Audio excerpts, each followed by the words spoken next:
Hi, welcome back to the Catholic Family Podcast. This is the Couples Podcast. Today we're going to be talking about proper courtship. We're going to go ahead and start first with a quick prayer. In the name of the Father, and the Son, and the Holy Ghost. Amen. Hail Mary, full of grace, the Lord is with thee. Blessed art thou among women, and blessed is the fruit of thy womb, Jesus. Holy Mary, Mother of God, pray for us sinners, now and at the hour of our death. Amen. Most Sacred Heart of Jesus. I place my trust in thee. In the name of the Father, and the Son, and the Holy Ghost. Amen. So I was going to say, before we get started, I just wanted to thank you guys because last week was our first podcast ever, ever. And we got such a great response from you. We got the sweetest private messages. It really wasn't what Kevin asked for at all because he was actually looking for me to do something for the Traditionalist podcast, which is their new podcast. And if you haven't checked it out, go check it out. But I dragged Lawrence into it and I made it a couples podcast. And he's like, I think you guys are more fitted for the Traditional Family podcast. So we kind of ended up here by mistake, but like a happy accident. And you guys are just the best. This Catholic community that the Davis family has built is so special. All the priests that come on here, they're priests that we all recognize, and I'm sure probably most of you do. And it's just the best Catholic community. It's really great to see other Catholics and listen to the priest sermons and hear a spiritual take on different political issues or family things. And I just want to say thank you. It was really great. Agreed. Yeah. So, all go right. ahead. So, before we start, courtship, as opposed to dating, is going to be part of what we talk about. Modern dating, not where there's no long-term get to know somebody for the prospects of marriage or compatibility, as opposed to just spending time with somebody. For the purposes of this podcast, dating's a lot easier word to say. So when we say dating, as far as what we were doing and other Catholics do, we mean courtship, but dating is just for YouTube and the algorithms and everything, just for the convenience of the conversation, we're going to use the term dating. Dating, yeah. So when I'm trying to make a difference in it, I'll say modern dating versus Catholic dating or Catholic courtship, and so that'll be the difference. I'm not using our dating as just the liberal use of the word dating that everyone in the world would assume you mean by it. Just to clarify before we get going in it. Yeah. But yeah, go ahead with the. Oh, so you want how we dated, right? Yeah. Right. So when we met at the end of February, and we saw each other literally every single day. We met ballroom dancing, and it was really fun. We had a blast. And so when we weren't doing that, which was basically 5 days a week, we would go to each other's house. We would be with each other's families. So we were always in groups. And to get by out of each other's houses, I was in college, so when we go to my parents' house, it was my parents' house, and they were there. She was at her parents'. We didn't have our own houses. It was our family's house. Oh, shoot, did I not clarify? Okay. So we go to our family's houses. Yes, we were always in groups. My parents, because I'm the youngest, they never required a chaperone. I think I probably chaperoned and embarrassed my older siblings, that kind of stuff. But I never had a chaperone. For one, I had been out working in the world for probably 5 years in between graduation and dating Lawrence. And I didn't date a lot of guys because I had a thing, I should say, where if the guy didn't pass the church test, I got asked out by 3 guys in particular that none of them were Catholic. And I would be if they asked me out on a date, I'd be oh, come to church with me. And one of them was, yeah, which you did, yeah. One of our first dates, Lawrence, well, I don't know if we were officially dating or not, but I was I have Easter choir practice. So if you want to hang out with me, you're going to have to come to choir practice with me. And I did. And you knew you had a voice for it. That was awesome. And we still sing in choir together, so that's great too. But, if they didn't pass the church test, and I remember the 3 guys that weren't Catholic, they did come to church. One actually came more than one time. But his family was, very, very, do you say strong Bible Christians? They were very, devout Bible Christians. And so for him to probably ever convert to Catholicism would be, immediate cutoff from the family, right? That'd be wrong for him. So that obviously wasn't going to go anywhere anyway. So that was my church test. Lawrence passed. I mean, that was great.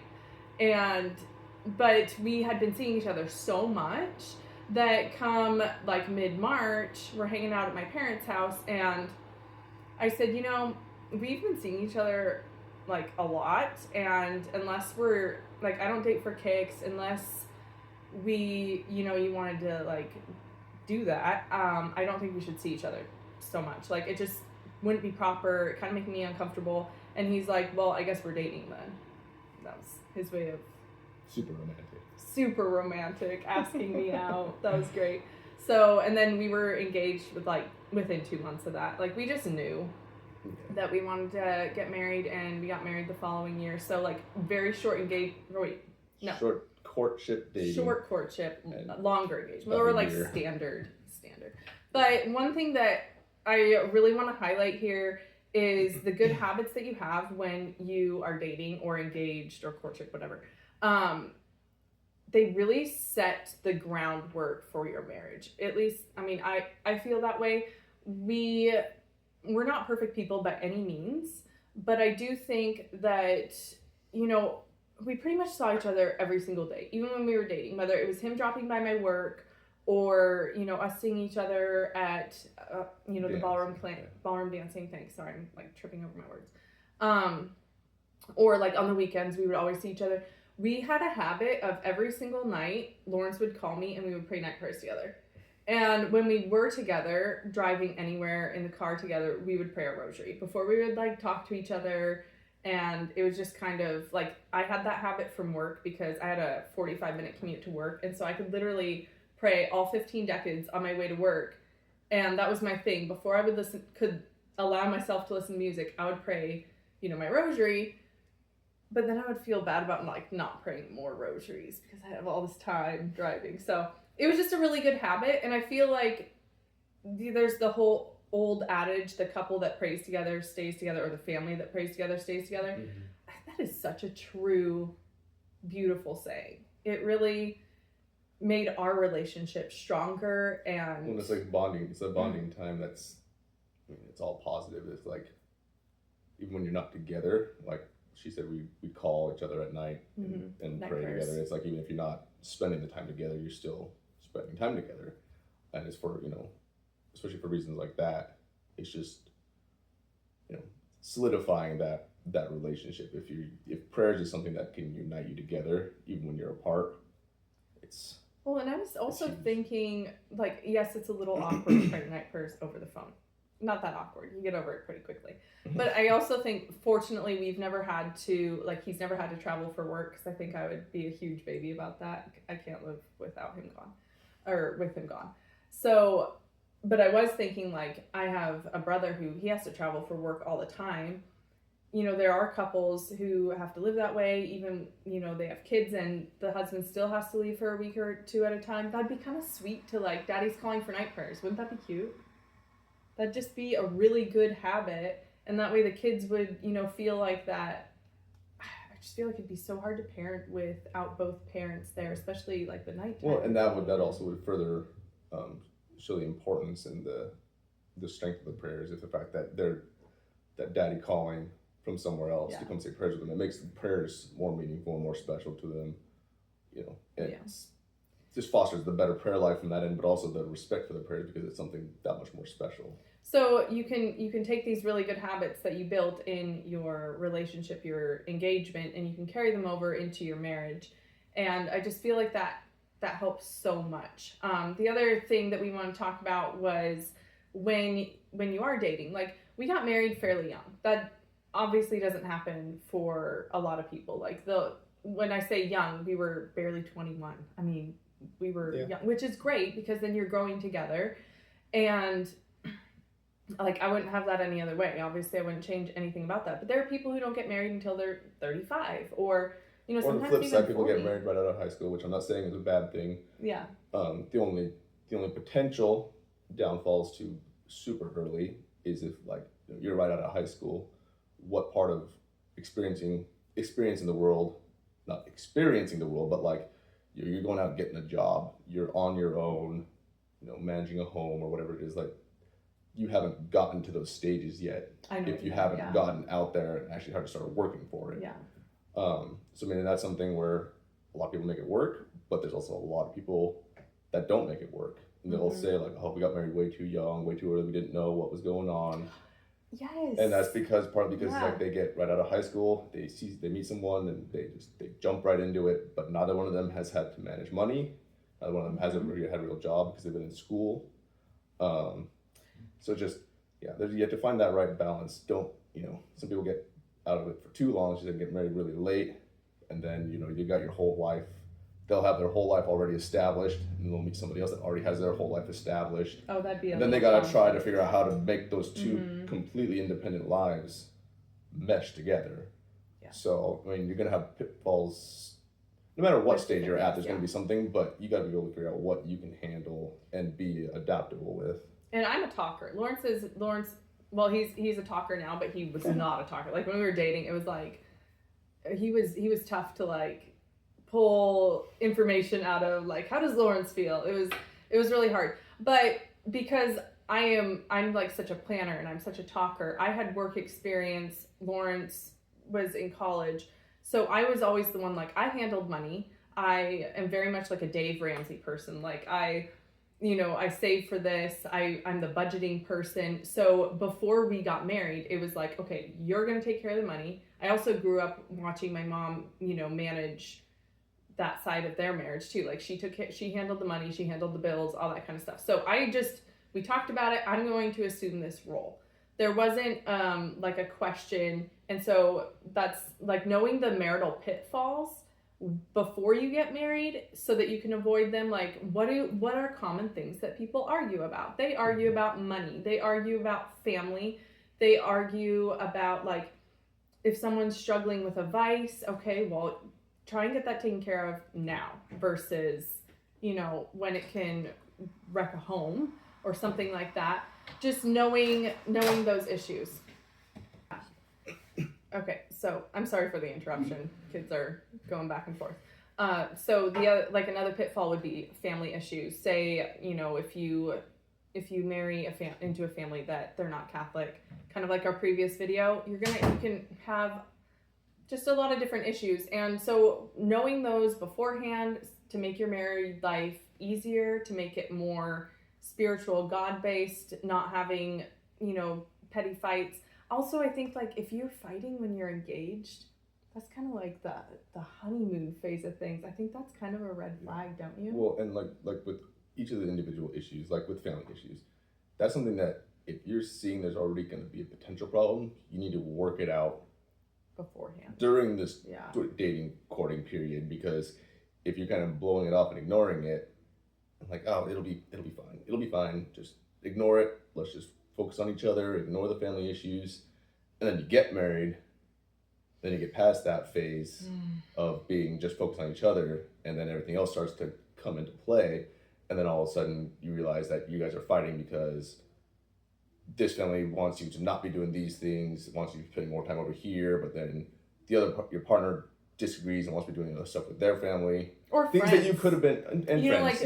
Like if you can't leave your friends behind, not leave them behind. I don't mean like you shouldn't have a social life once you get married. I just mean like we know younger couples who they get married and they have kids and they literally don't care about their kids on the weekend. Didn't you have a coworker? And granted, this is a modern couple. They're not Catholic, but the husband had like 3 or 4 days a week where he wasn't working, and he still put his kids in daycare. Yeah, it's like because they didn't. They have like, their own social life that they still want for. From their dating period, where they're hanging out with friends and going out and doing fun stuff, and then they get married and they have kids, and it's like, well, I still want my fun time, my social time, and so they're basically pawning their kids off to have that time to still act like you're still a teenager trying to have fun, or just hanging out with all your buddies, not like basically trying to not have the requirements and the obligations that you now have, having a family and having kids. But going back to what you said earlier, you were talking about how it's like getting married like right out of high school. There are people in their 30s who don't know how to manage money. I mean, that's kind of a universal thing. Like that's a hard. I would say that's probably the number one thing that people fight about. Don't you think? Just like It, yeah. just like world experience. Fighting about petty stuff like that. You go to school for, is it 12 years, right? You don't go to school even for a year for how to live with someone, or like there are books. There's no training that you. There's no in training. High school. No one's teaching you. I mean, there are places, but in general, no one's teaching you. Hey, when you graduate, this is what you should be looking at to start a family, to be able to manage your money properly. I mean, like I said, there's advanced courses that you have to seek out and find. It's not a common curriculum like in regular school when you're going to, where they're prepping you for life. And probably no teenager's going to go and seek that out. Majority. Probably not. But we did, and I passed it on to Lawrence. There's a book out there. I wish I had the book to show you. It is very archaic looking. I'm not 100% sure when it was written. Probably like 1930. I actually don't know. But it's called Cana is Forever. And I read the book. My parents wanted me to read it before I started dating. Excellent, excellent book. Some of the stuff seems a little archaic. It's mostly the way it's written. Just sounds like some of the word choices. Like a Leave It to Beaver episode. Where it's like, gee, Molly. But it's a great book. Fantastic read. And things like that, even though our modern times and dating looks differently now, like 100 years later or 80 years later after this book was initially written, it still all rings true. The core principles exactly. are still and there. So whether or not you have a chaperone, whether or not you I think attending mass together is a good habit. Praying together is a good habit. Knowing the pitfalls so that you can avoid them and have a virtuous marriage and engagement, excellent. But after I read the book, when Lawrence and I started actually dating, I gave him the book to read.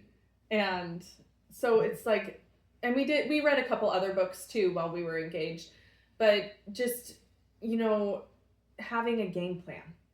And I think that's a huge part of it. You can't rush into it and just thinking we're happy, we'll always be happy, and just no, because like that honeymoon phase, like just thinking where it's like, as long as we're happy, we're fine. But you got to think about all those little things that can put that happiness to the test. Yeah. Like money issues, and it's not just loss. Like we said.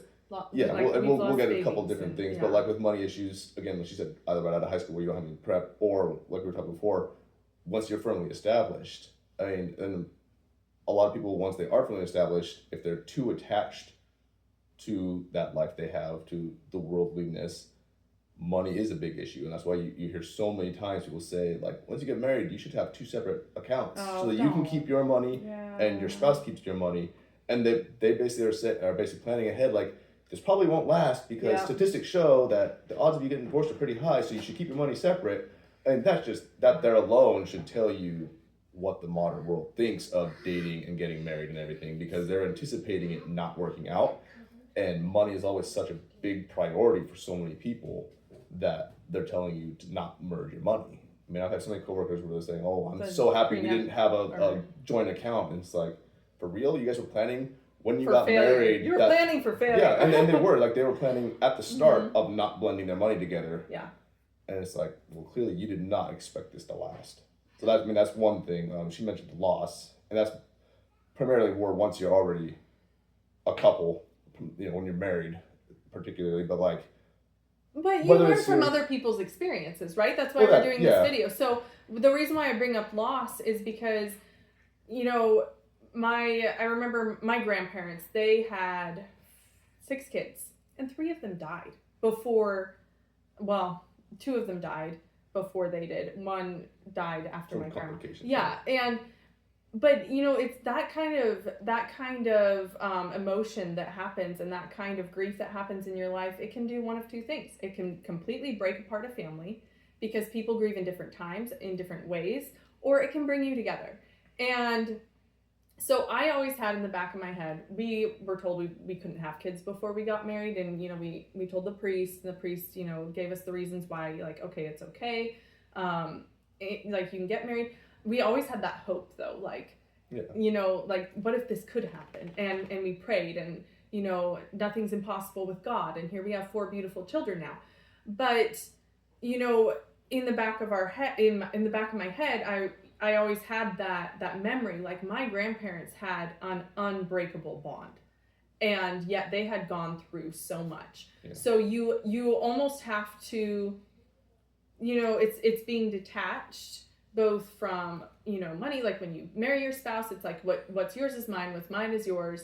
That we're gonna build our kingdom here, and he's the king of the castle, and I'm gonna make it a home, and like, you need firm goals, I guess is what I'm trying to say here. Yeah. And you need to, when hard times hit, it's so hard to roll with it, but you gotta roll with it. And especially if you hit something like loss, it wasn't just my loss, this was your loss. And blame is the big thing for a lot of that, is when it doesn't work out. That's a separate podcast. But I'm saying, with loss, the reason one loss does break things up is when people start to blame. Yeah. Or whether it's blaming themselves or the other person. Like, sometimes they blame themselves so much that they drive away the other person. Or depression, like living with someone who's depressed. I'm kind of the one that's had depression over the years. So, Lawrence is like always happy, and I love that about him. He's literally my sunshine. But I know that I'm not the easiest person to live with when it hits. And, and it hits usually, after, if you're a mom, postpartum depression, things change. Kudos to the man for dealing with the colorful array of female emotions. Like, it's just, and that's another thing, probably why the first year of marriage, they say it's the hardest. Lawrence and I've never had a fight, but we definitely could fight. We just choose not to. But it's, that I think that's probably why they say the first year of marriage is the hardest, because you're not just learning to live with someone else's habits and like, oh, this person's messy and I didn't know this about them. But it's, it's also like, oh, you're not a morning person, are you?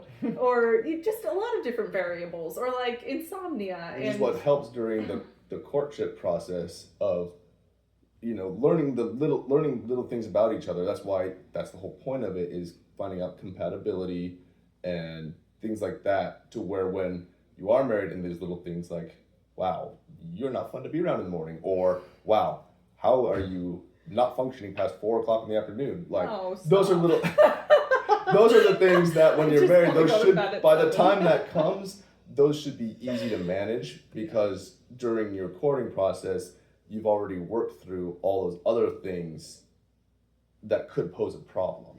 And that's the problem with a lot of people that don't get into it for the right reasons, where they just meet each other and they just want to get married and stuff, and then it's like every little thing causes a problem, and then they're fighting all the time because they never took the time to get to know each other, to work through those things, like we said, money issues or family issues and like that. So then they just get shotgun wedding, and then they realize, why can't I spend this money? Why can't I do this? Why can't I do this? But yes and no, but there's also the term for just people that get married really fast. They don't have much of a dating period. They just they see each other like, oh, let's get married, and they do it. Kind of like a Vegas wedding. Yeah, shotgun wedding. Yeah. But it's like they haven't taken that time to lay the virtue. See all those little find any issues there are, and have a good game plan for getting past those things. Virtues, if there's certain things that you are going to need to adjust in your own life to make living with somebody else work, it gives you that chance to do that. And same with your spouse. It's that courting period is when all these things, you should be already molding it towards when you get married. And that's why courting is important too, because if you realize like, hey, this is not going to work, then that's a hard decision to make. But it is. But if you're going through and you're realizing like, there's going to be so many problems. Yeah. That's the proper point of the courting period. Is it's like, you want to get to know the person to where, is this going to work? Where we are going to be compatible. We're going to make good spouses. We're going to be able to have a family, and it's all going to work the way it's supposed to, according to God's plan. Or are we just going to get together and be miserable, have kids, fight with each other, fight with them, and it's just going to be a train wreck? Like, this is when you should be figuring all that out. And if that's what it's going to be. And that happens. And I mean, if we've talked about this too, like if we ever were in a situation where we were fighting, we would go see a priest. We wouldn't go and talk to family or friends because that's just another. Yeah, that's another. That would be opening another issue, at least in our eyes. We would go see a priest and we would get like counseling from a priest if that ever happened to us. And it very well could happen to us. You just never know. But I hope and pray it doesn't. It's a choice to not pick a fight. I mean, it's just, I like paranoid of it, but I literally am. So just laying that good groundwork, following the rules of the church and Catholic dating. We got criticized a lot, actually, not just for getting married for what's considered young nowadays. Which I didn't think it was that young either. You consider most people that tell you that are older and they got married when they were 18. I was like, wait a minute. What are you talking about? Yeah, but yeah. Anyway, but we did get criticized. Like, I remember getting criticized from coworkers for not living together first. They're like, how do you know if you and that goes are back to going to the be modern compatible dating. with him? I'm like, well, I love him. And I really love his soul. Like... And the different goals between the modern world's dating versus Catholic courting. And for girls out there, if you're a teenager, who cares if you get criticized? Like, I remember specifically a story when we were dating. I was at work one day and I must have had like an air about me, right? Like, you know, coworkers talk about dirty things. And I just would black out. Like, I would just ignore it and, like, be working. Whether it was helping a customer or doing different stuff, I would either walk away, if I could, or if I was helping someone, I would literally just, like, go deaf in that ear. And apparently they noticed. And I didn't know that people noticed until one day I was on my lunch break. And one of my coworkers, like, came back on hers, and I was getting ready to leave. And then, like another coworker walks in and she's like, oh, Susan, I want to tell you this story. And she's like, oh, Michelle's here. I'll tell you later. And Susan's like, oh, no, tell me now. I'm on my break. And she's like, oh, it's dirty. I don't want to say it around Michelle. And I remember just like closing my locker and being like, thanks. Like, cause I want to hear that. And apparently my silence was enough of a air or signal, a broadcast that's not what you're about. Yeah, that is not important to me. It actually is disgusting to me. And so you need grit with your grace. Like, you need to put that air out there that this is not the type of environment that I am choosing. I'm here because I have to be here. And if you want to keep your virtue in this modern world, I think that is a very important point, not just in dating, but just being in the world in general nowadays. Like, people might look down on you for being a virgin, but those are things that, that's the most beautiful wedding gift you could give your spouse. And it's something that it's one of the very few things left in this world that you cannot get back. Mm-hmm. Like, with technology today, you lose a file on the internet, someone can come to your house and recover that. You lose money or money issues, you can eventually replenish that. But, things with your marriage, things, the virtue God gave you, you can't get certain things back. And so you got to have that grit. You got to be able to not care what other people think. And I know that can be hard and that can be challenging. And that's another reason why it's important to know what you're looking for in a spouse. Boys look for that virtue in girls. I was going to say, it's like, that, especially that kind of virtue, like, be proud of that virtue, because for girls, because the guys that are going to be the right material, to use that kind of phrase, that's the things that they are actually wanting. Like, sure, everyone thinks like, oh, it's the pretty girl or this or that, but it's what's on the inside. And it sounds corny, but it's always like how they look on the inside, but it's true. It's, the pretty girl that everyone knows, other than her prettiness, she doesn't have anything else positive going for her.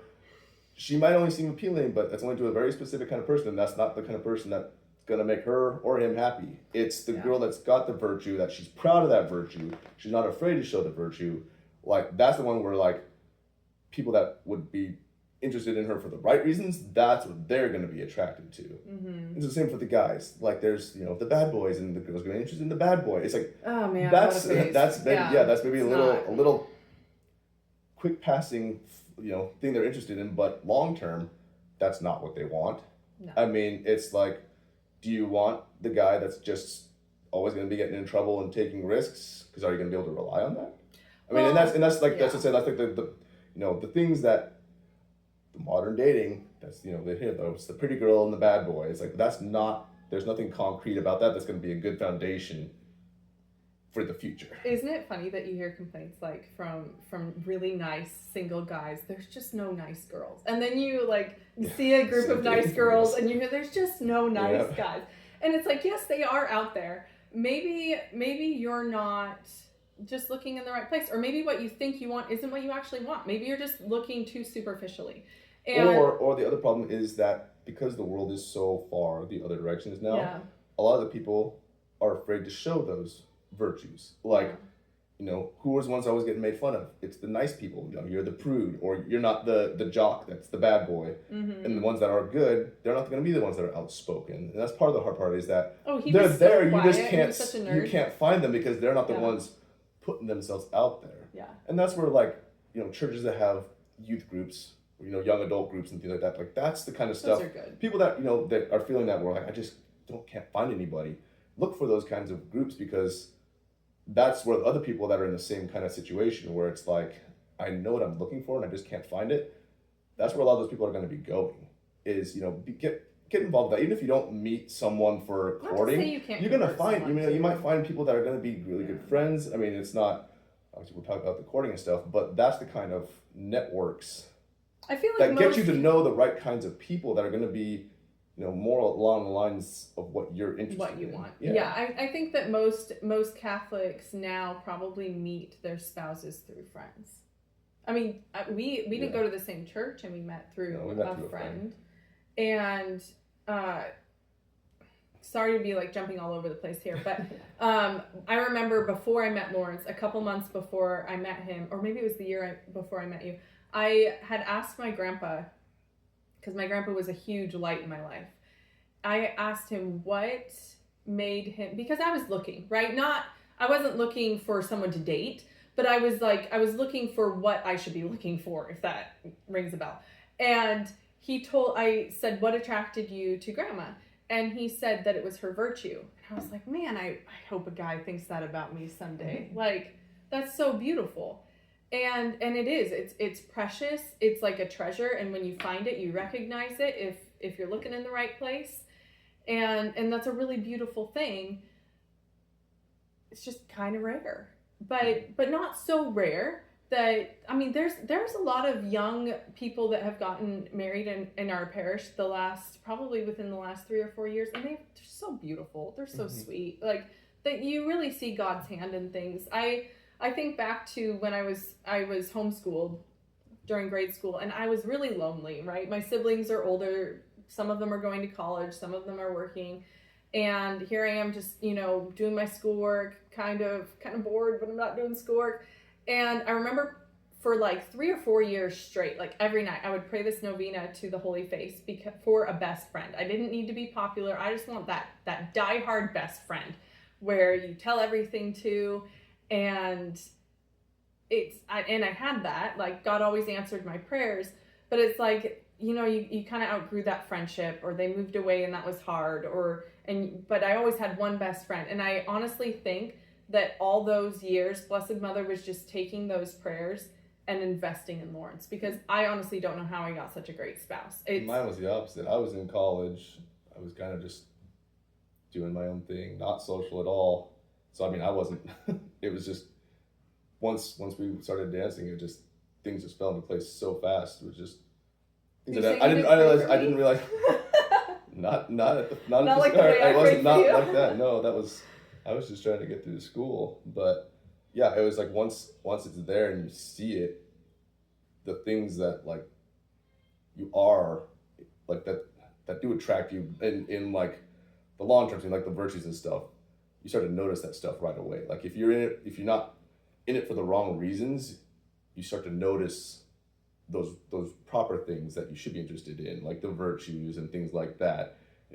Meeting her and seeing really good family, seeing her values. Family's a bonus. And also, I feel that's even more rare than Yeah, Yeah, it's hard because there are a lot of family issues with things, but you're not necessarily marrying their family. You're marrying well, them, and you can't. And you're making your own family. You're not. Your goal is not to marry the family; it's to marry the person, and that's why and make your own unit. You make your own family. Yeah, and that's why you can't let the outside families play a huge part of your life, because it is your life together now, and you got to make it your family. Your family is not your, the family that you were raised in. It's going to be your family, and you need to make it. With that being said, though, I think like there's certain families where they're really big families, and they're just like they're that really fun, awesome Catholic family, and it's like, oh man, like that'd be a fun family to marry into. Like family's very important, but it is not everything. If that family, it's like your spouse is the one that you are making your life with. Yeah. And those families or friends' families, it gives you something also to aspire to. Like if you have a family that's a little bit older family that you know, and you see like, wow, like that's a beautiful family, it gives you ideas for what you want in your own family role models. You get going. Exactly, yeah, role models. Role models. It's a big family, it's awesome. I love the way they're doing this and this and this. Maybe we should incorporate some of that stuff. Yeah. Or see like, well, that's awesome, but that's totally not our style. And that's what we find. But it gives you ideas on how to make it work. That's the other thing my grandpa said that I'm always going to carry with me. He says, you do what makes you happy as long as it pleases God. And I think that that's a good way to end this podcast. I know. So let us know what you want to see next. We are definitely planning on doing one on good marital habits. We're also going to do one on dealing with grief and loss. Those are the two that we have planned right now. And I guess we will see you next Tuesday, right? Yep. Yeah. All right. God bless you and your family. Thanks and thank you so much for watching. Bye.